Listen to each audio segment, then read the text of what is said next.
Understanding the purpose of God's commandments. This material is expanded on at my blog, www.upwardthought.blogspot.com, including in books that are available there for free in PDF and on Amazon.com. What are the purposes of God's commandments? There are at least three. The first is to help us avoid negative consequences beyond our present understanding of reality. The second is to help us receive positive consequences beyond our present understanding of reality. And the third is to give us a means of expanding our present understanding of reality.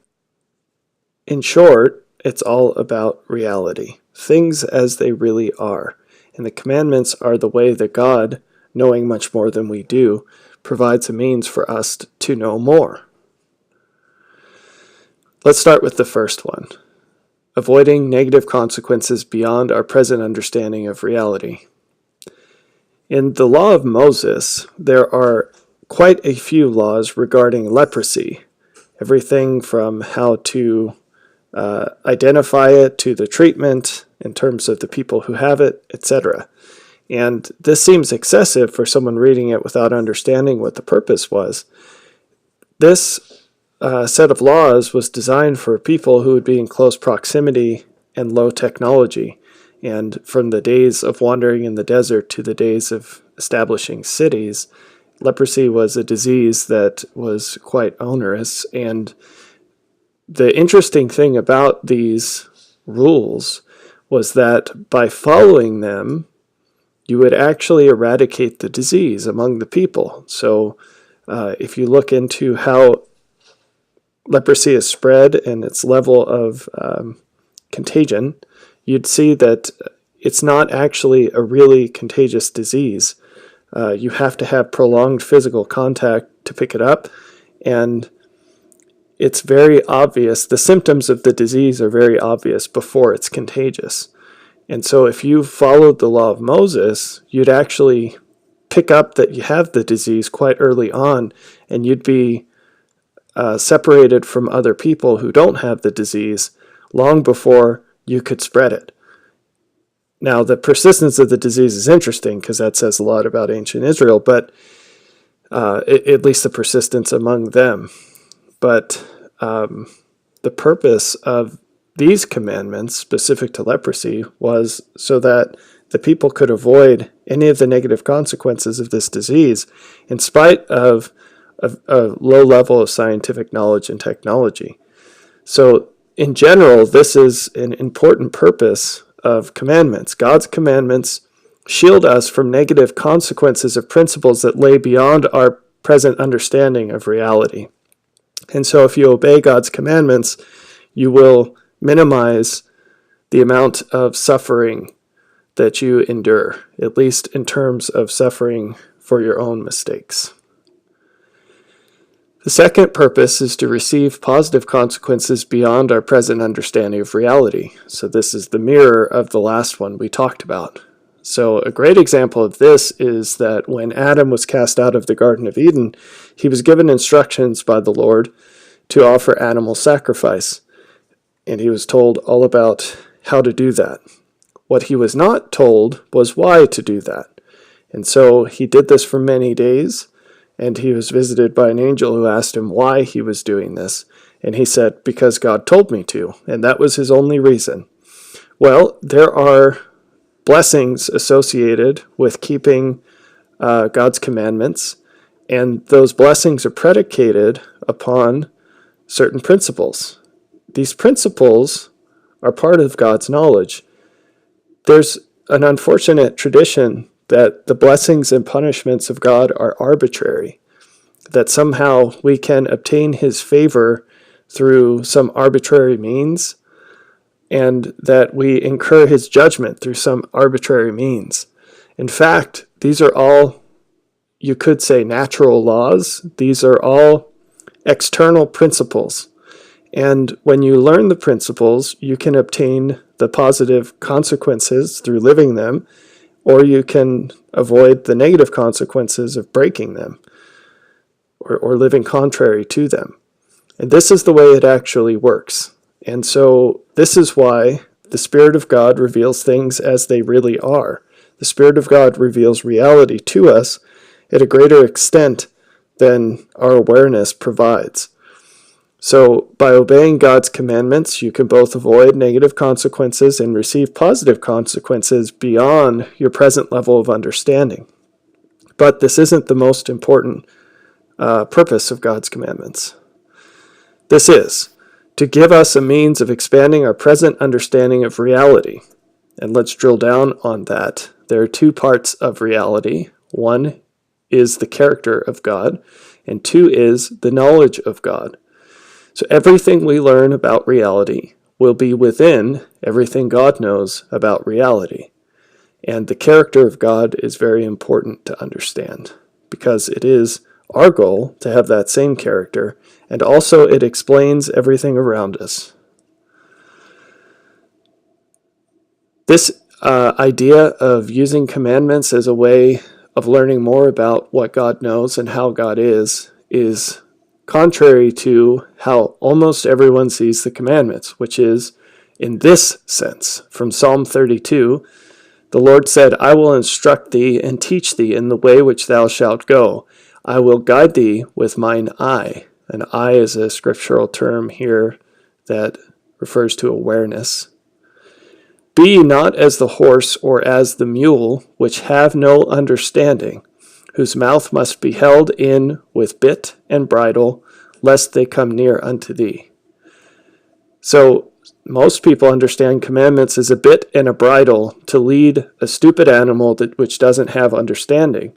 They think that the purpose of God's commandments are either to obtain arbitrary favor or to direct us like robots, like automata, that just kind of follow the arbitrary commands of some distant God. And that's not the way it works. The Lord's intent is to instruct us, to teach us, to confer upon us the knowledge that He has, so that we can become like Him. And with an awareness of things as they really are, that we can avoid unnecessary suffering and also navigate reality and obtain blessings. So we should not be horses. So here are some illustrations to help understand the way we can use God's commandments to expand our understanding of reality, to learn more of what God knows and more about how He is. So on the left hand of the screen here, you see an eye and a watch. And if you're looking at the face of a watch, you can see the hands moving, and you can infer from that what must be going on inside the watch to produce that observation. Okay? And there are many instances in reality where you have some sort of a hidden mechanism that's driving things you can observe, where you have to kind of figure out what's going on behind the curtain. And this is how it works with God's commandments. So in Psalm 19, we read, the law of the Lord is perfect, converting the soul. The testimony of the Lord is sure, making wise the simple. The statutes of the Lord are right, rejoicing the heart. The commandment of the Lord is pure, enlightening the eyes. So what does it mean to convert the soul, to make wise the simple, to rejoice the heart, to enlighten the eyes?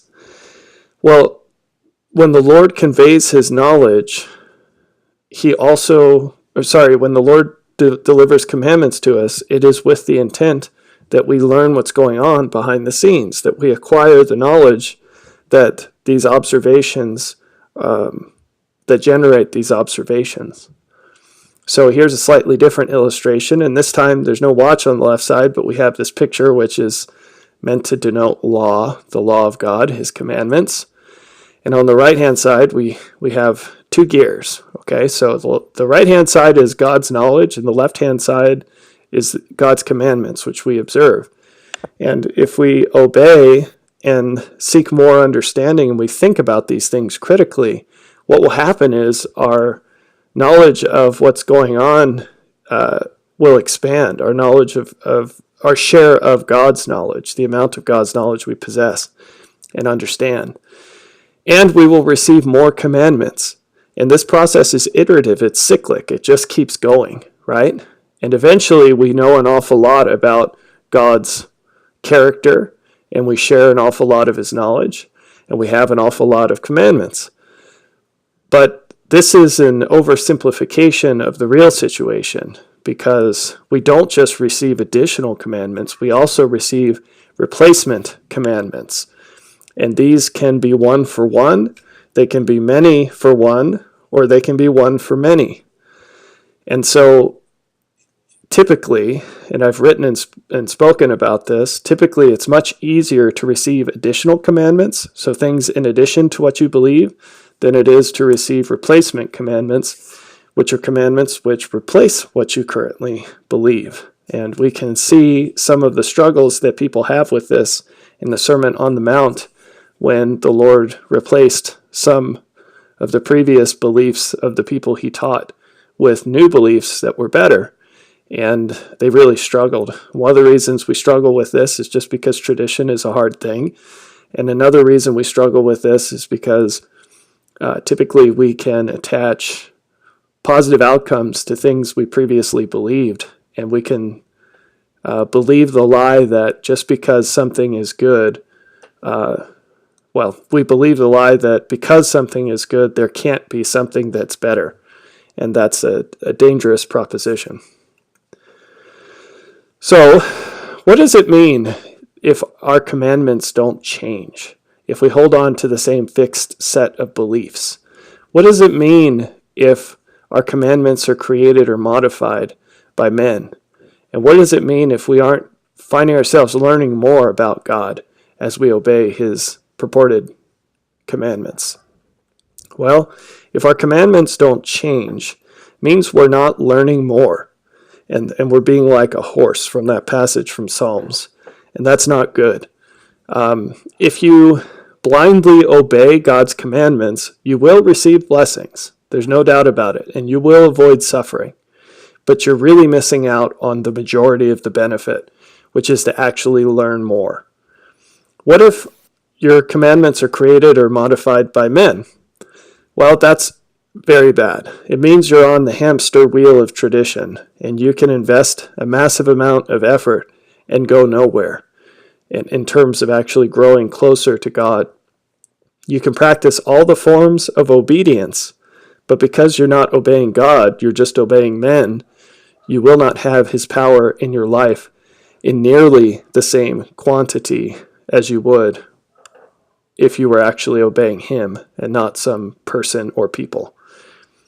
What if you don't feel you're learning more about God? Well, there are a few possibilities. Maybe you're not obeying. Partial obedience is not obedience. Maybe you're not thinking enough. If all you do is just act like a robot, you won't grow and you won't receive the benefit that you would if you were asking questions, studying deeply, praying, and all of these things. And lastly, if you find yourself not learning more about God, you might be in the situation where your commandments are actually the commandments of men. So in conclusion, there are at least three purposes to God's commandments. First, to help us avoid negative consequences beyond our present understanding of reality. Second, to help us receive positive consequences beyond our present understanding of reality. And lastly, to give us a means of expanding our present understanding of reality, which includes at least a knowledge of God's character and also a share of the knowledge that he has.